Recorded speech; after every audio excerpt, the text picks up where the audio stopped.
Nikto mi nekradol ako toto meno, tak som nepotrebovala ani heslo. Podľa mňa to bola sranda a som sa aj veľa toho naučila a podľa mňa to bolo super. Podľa mňa to bola zábava. Ako sa vraví, podľa mňa to bola škola hrou. Alfiáda bola super. Síce pre mňa bola kúsok ťažšia, ale bola super. Dalo sa na nej zabávať, síce takedy som potrebovala pomoc, ale bola naozaj super. Pomohla mi aj s niektorými úlohami, aby som ich pochopila. A učila som sa na tom aj, takže bolo to zábavnejšie ako z učebnice. Áno, matiku. No, aj v matematike, slovenčine, ale aj vo vlastivede.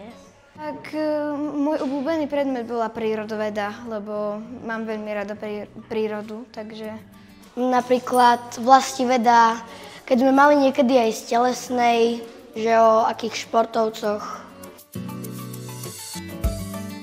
No, úlohy napríklad sme mali pexeso, potom hádanky niekedy tam boli. Podľa mňa úlohy boli všetky super. Ja neviem, jak popísať, že obľúbená úloha, lebo všetky boli super. Áno, asi najradšej pexeso, alebo nejaké puzzly, alebo možno aj nejaké tajničky. Také úlohy na čas.